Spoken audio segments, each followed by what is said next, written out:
So when I met Marion, I confess I didn't know her work, but she threw a piece of bread in my face over dinner because I didn't like some actor or something that she liked. And I thought she had an amazing face, like a kind of like, and I've said it before, but like Falconetti or like Lillian Gish or something, or Louise Brooks, like a kind of a great silent movie face that you don't have to say anything and it reveals so much emotion.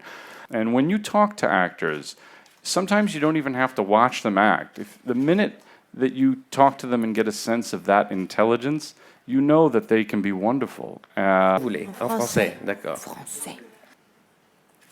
I have 20 pages in Polish. This is insane. And I remember one day, James came and he told me, you have a lot of Polish in this movie, right? And I was like, yeah, I have 20 pages. You wrote them yourself.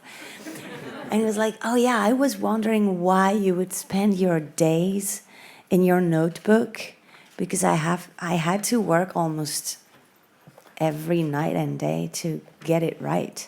So that was definitely my biggest challenge. I would write like a third of a page of dialogue, and you know this is true, in English. I would say, to be spoken in Polish, subtitled.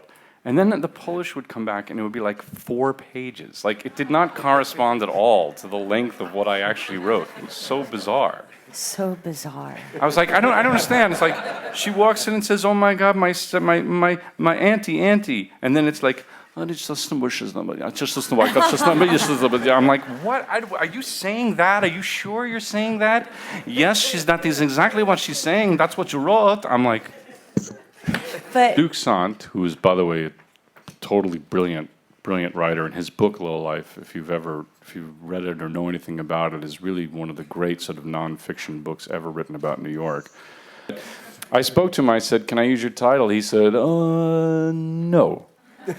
And then I realized you can't copyright a title, so for a while it was called Low Life, but then I didn't want to really get him enraged at me, and then there was apparently another movie called Low Life, and the French distributors are saying we don't like the translation of Low Life, and the Americans are saying we don't like it, blah, blah, blah.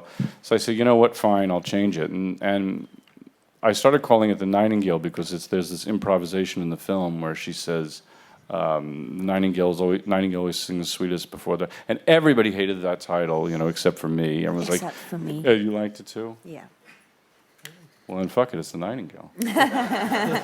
And as far as James Gray, I've seen all of his movies, and some I like better than the others. And but I love James. How did this happen? How did we come together? How did that? Were we on my porch and you were telling me all these same stories that you're telling everybody right now? No, I don't know. There are some of your performances I don't really like that much. I know, that's good. I don't expect you to like any of them. No, there's some I like better. I don't remember. How did this happen? Was that Greg? Was it Greg's idea? It was Greg Shapiro. It was Greg's idea, wasn't it? Well, no, I had wanted you to do it, but Greg Shapiro put us together. And he said, yeah, I think you should meet Jeremy. Yeah. That'd be really nice. That'd be really nice. Is that accurate? Yeah, that's pretty much the story.